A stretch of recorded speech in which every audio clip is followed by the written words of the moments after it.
안녕하세요 여러분. 오늘은 지역아동센터에 대해서 다뤄보도록 하겠습니다. 사실 오늘 시간에는 아동센터를 다루지만 아동센터뿐만 아니라 연계되어 있는 문제들, 그러니까 취약계층, 돌봄 문제, 또 지역사회, 복지 시스템에 관한 이야기들까지 같이 해보려고 해요. 왜냐하면 지금까지 이것들에 대해서 다뤄온 영상들은 많았는데 정보가 너무 방대하다 보니까 나한테 필요한 것은 무엇이고 나는 무엇을 해야 되는지 종합하기가 어려웠거든요. 그래서 오늘은 이 문제들을 같이 다루면서 내가 할 수 있는 것, 그리고 지금 이 돌봄 문제, 아이들의 문제에 대해서는 어떻게 해결할 수 있을지 같이 논의해 보도록 하겠습니다. 첫 번째 문제는 예산이에요. 아이들이 한 30명 정도 있으면 한 500만 원 정도 지원이 되는데요. 선생님들의 월급을 200만 원씩 쪼개고 나면은 실제로 남는 돈은 100만 원 정도밖에 되질 않아요. 근데 아동센터에게 지원되는 이 지원금이 다른 일반적인 조직들하고는 조금 달라요. 다른 기관들에서는 활동비, 식비, 선생님들 월급 이런 것들이 다 따로따로 지급이 됩니다. 그런데 이 아동센터의 경우에서는 이것들이 다 일괄적으로 지급이 돼요. 그러니까 선생님들의 월급을 200만 원씩 쪼개서 냈을지라도 실제로 아이들에게 쓸 수 있는 돈이 100만 원밖에 안 되잖아요. 이거를 계산을 해보면은 한 학생당 한 달에 사용할 수 있는 돈은 3만 원, 하루에 사용할 수 있는 돈은 1,500원, 이라는 말도 안 되는 금액이 나오는 거예요. 그러니까 선생님들이 얼마 되지 않는 월급을 줄여가면서 아이들의 밥을 먹이시는 거예요. 선생님들만 해도 이러한 피로감이 있고 현실적인 문제가 있는데, 이 아이들이 어떤 계층의 아이들입니까? 취약계층의 아이들이에요. 그러다 보니까 지금 이 취약계층의 아이들은 기본적으로 부모님께서 아이들을 돌보지 못한다 라는 상황을 전제를 합니다. 그런데 이 아이들 중에서도 아동센터에 의존도가 높은 친구들이 있고 낮은 친구들이 있어요. 그러면 돌봄 문제에서 중요하게 다뤄지는 친구들은 어떤 친구들이냐면 아동센터에 의존도가 높은 친구들이에요. 이 친구들은 아동센터에 오래 머무를 수밖에 없는 거예요. 왜 그러냐면 자녀가 둘 이상인 경우가 있거든요. 혹은 부모님 중 한 분이 경제 능력이 없으시거나 약하시거나, 아니면 정말로 한부모 가정인 경우도 있을 거고요. 그래서 지금 이 취약계층의 아이들은 다른 아이들보다도 더 잘 돌봐줘야 한다는 책임이 있습니다. 그럼에도 불구하고 현실적으로는 그렇지를 못하고 있죠. 그러다 보니 이 아이들한테는 전문성이 있는 선생님들이 많이 그리고 오래 필요한데 그럴 예산이 부족한 거예요. 이 문제가 두 번째 인력의 문제로 이어집니다.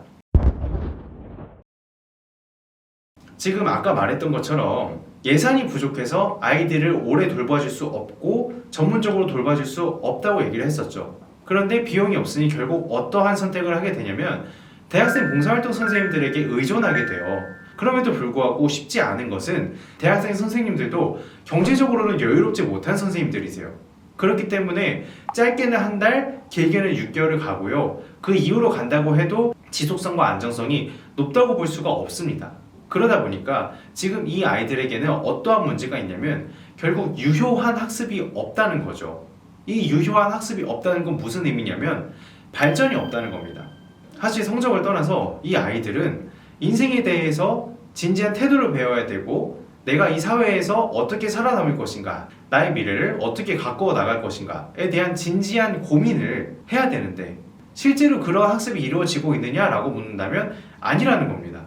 이 부분에서 우리는 돌봄의 의미는 무엇이고 범위는 어디인가에 대해서 생각을 해보고 싶어요. 결국은 단순히 돈이 없다가 아니라 자아실현을 할 수 있는 능력을 갖추는 것, 직업시장에서 자신이 원하는 선택을 할 수 있는 능력을 말하는데, 지금 아동센터에서 이루어지는 돌봄이 그러한 부분까지는 책임져 주지 못하고 있다는 것을 의미하는 거죠. 그리고 이 취약계층의 아이들은 불완전 노동시장으로 진입하게 될 확률이 굉장히 큽니다. 그렇기 때문에 이 아이들은 전문적으로 또 오랜 시간 동안 돌보아줘야 하는데 그렇기에는 예산이 부족하다는 거죠.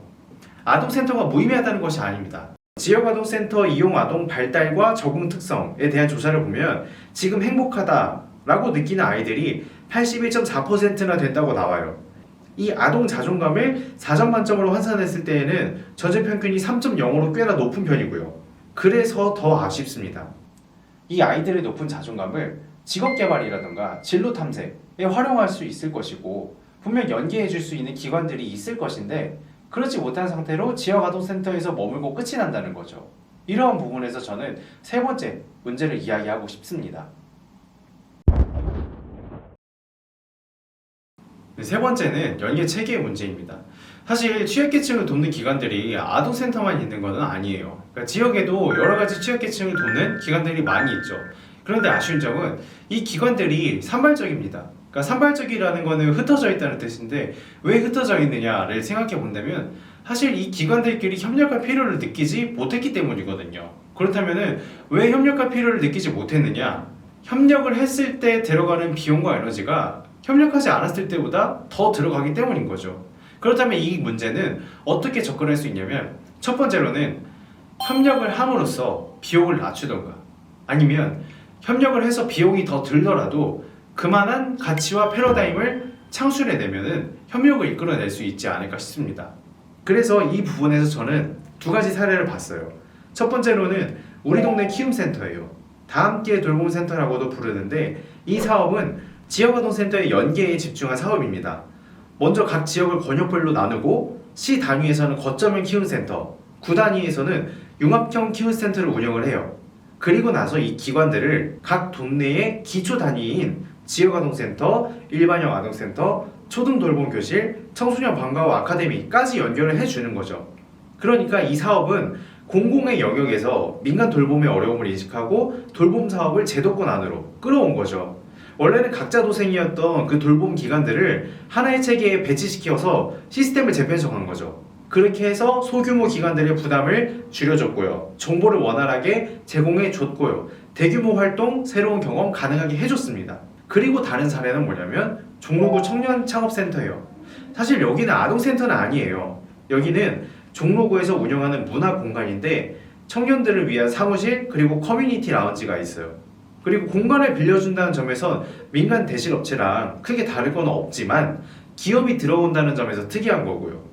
2022년 1월 21일을 기준으로 여기에 21개의 기업이 들어와 있고 거쳐간 기업이 35개예요. 그러니까 총 56개의 기업이 이 센터와 엮여 있는 거죠. 센터는 사업을 수행해서 실적을 쌓고 청년은 공간과 정보를 얻어가고 기업은 인재를 얻어간다는 점에서 모두에게 이익이 되는 사례예요. 그래서 저는 이 말씀드린 두 가지 사례를 아동센터로 가지고 와보고 싶어요. 그러니까 공공의 영역에서는 다함께 돌봄센터와 같은 제도적 기반을 마련을 하고 그 새로운 생태계를 위한 정보를 전달을 하고 또 민간은 이 새롭게 구축된 생태계와 시스템 안에 사회공헌 활동으로 참여를 하면서 자신들의 이름을 알리고 그럼 나머지 수혜자들은 이곳에 참여를 함으로써 정보를 얻어가고 자신의 어려운 상황들을 점점 개선해 나가는 모두에게 이익이 되는 관점으로 돌봄 문제를 접근하자는 거죠. 네, 오늘은 아동센터를 중심으로 연계되어 있는 취약계층과 돌봄 문제 그리고 지역사회와 또 복지 시스템의 문제를 살펴봤는데요. 사실 아동센터가 돌봄 문제의 최전방에 있는 것은 맞습니다. 그러나 돌봄 문제에 있어서 모든 책임이 아동센터에만 있는 것은 아니죠. 사실 아동센터에 종사하시는 분들만이 이 문제를 해결할 수 있는 것도 아닙니다. 아까 말씀드린 것처럼 각자의 위치와 역할에서 할 수 있는 일들이 있어요. 그렇기 때문에 이번 영상을 보시고 아동들에게 관심이 있으신 분들이라면 내가 하고 있는 일이 어떻게 아이들에게 도움이 될 수 있을까를 고민해 보시는 기회가 되면 좋겠습니다. 이상입니다.